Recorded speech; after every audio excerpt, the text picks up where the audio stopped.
DM কি আর চলতেছে,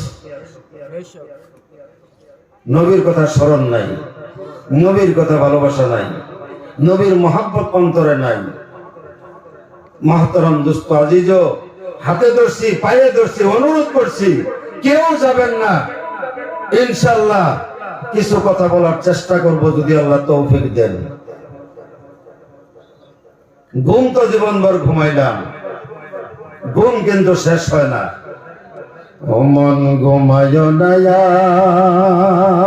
আর, নাম জপ মাওলার, একদিন ঘুমাইবার মন কহিবরের মাহাজার, মন ঘুমায় না রে।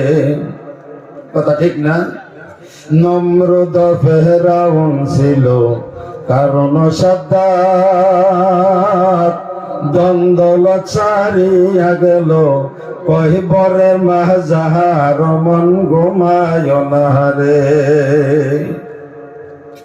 লম্বা হয়ে যাব, কবরের চিন্তা করি, একটু কবরের সামান তৈরি করি। ভাই ও দোস্ত আজিজ, যে দয়ার নবী, মায়ার নবীর সুপারিশ না হলে কোনো মানুষের ক্ষমতা নাই একটা কদম আগ বাড়িয়া জান্নাতের দিকে যাওয়ার জন্য।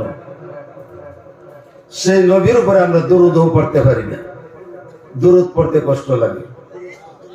এই ভাই বাইক চালায়, ব্যবসা বাণিজ্য করেন, হাইটা যাইতেছেন, জিকির করেন, দুরূদ শরীফ পড়েন। আল্লাহ নবী মান সাল্লাল্লাহু আলাইহি ফি ইয়াউমিল জুমআতি 80 মাররাতান গুফিরা লাহু মা তাকাদ্দামা মিন জামবি আও কামা ক্বালা রাসূলুল্লাহ সাল্লাল্লাহু আলাইহি ওয়াসাল্লাম। যে ব্যক্তি শুক্রবার জুমার দিন আমি নবীর উপরে 80 বার দরুদ পড়লো, ওই ব্যক্তি জীবনের সমস্ত গুনাহ আল্লাহ মাফ করে দিল। জোরে বলুন সুবহানাল্লাহ। তার সঙ্গে আরেকটা হাদিস রয়েছে, তিরমিজি শরীফের হাদিস। আল্লাহ নবী কয়, কোন ব্যক্তি যদি দৈনিক 10 বার এমন করে করে যদি 30 দিন, তাহলে কত হইলো? 30 10 দিয়ে পূরণ দেন, 300 হইলো না? 300 বার যদি কেউ দুরূদ শরীফ পড়ে ফেলছে, ওয়াজাবাত লাহু শাফাআতি, আমি নবীর উপরে ওয়াজিব হয়ে গেছে আমার উম্মতরে সুপারিশ কইরা কইরা জান্নাতে পৌঁছায় দেওয়া। জোরে কোন আল্লাহু আকবার। আজকে সেই নবীর ভালোবাসা, অন্তর মহাব্বত নাই। আজকে সেই নবীর ভালোবাসা নিয়া, নবীর মহাব্বত নিয়া, নবীর মাদ্রাসা ঘর নিয়ে এই জায়গায় পড়ছি। কারণ নবী বলছে, আল মসজিদু বাইতুল্লাহ, মসজিদ হলো আল্লাহর ঘর, ওয়াল মাদ্রাসাতু বাইতি, আর মাদ্রাসা হলো আমি নবীর ঘর, ওয়া তালিবু হাযাইফি, আর মাদ্রাসার ছাত্ররা হলো আমি নবীর মেহমান। যেরকম আল্লাহু আকবার। আজকে সেই মাদ্রাসায় ভালোবাসতে হবে না? নবীর ভালোবাসা লাগবে না? আওয়াজ দেন, আওয়াজ দেন, লাগবে না ইনশাআল্লাহ? মাশাআল্লাহ, মাশাআল্লাহ। আল্লাহ আমার ভাইদেরকে বুঝার তৌফিক দান করুক। ভাইরা, বন্ধুরা আমার,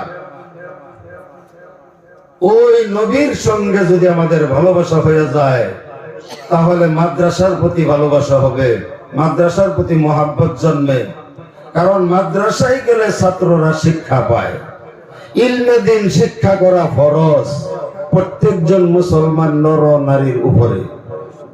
আবার কইতেছে ইলমে দিন শিক্ষা করা ফরজ যদি সয় চীন দেশে যাইতে হয়।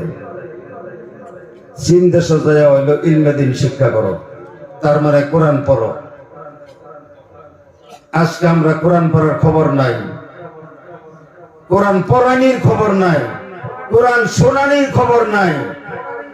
একটু লক্ষ্য রাখেন মাহতারাম দোস্ত আজিজ, হযরতে ইমাম গাজ্জালী রহমাতুল্লাহ আলাইহি নাম বোধহয় শুনছেন। ছোট্ট 6 বছরের বালক ইমাম গাজ্জালী রহমাতুল্লাহ আলাইহি, কাওয়াইদে বাগদাদি, কাওয়াইদে বাগদাদি কই যে ছোট বলা যায়, আমরা কায়দা পড়তাম লম্বা। কাওয়াইদে বাগদাদি বুহার লগে দইরা ইমাম গাজ্জালী 6 বছরের বাচ্চা মাদ্রাসাত যায়। কি বুঝে? কিছুই বুঝে না, যাওন লাগে যায়।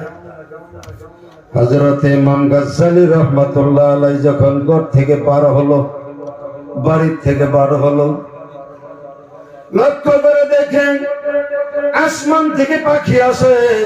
পাখিগুলি আইসা একটা পাখা বিছাইয়া দেয়, ইমাম গাজ্জালী পাখাটা সরাইয়া কদম বাড়াইতে চায়, অমনি করে আরেকটা পাখা বিছাইয়া দেয়, এমনি করে আরেকটা পাখা সরাইয়া কদম বিছাইয়া কদম আগ বাড়াইয়া দেয়।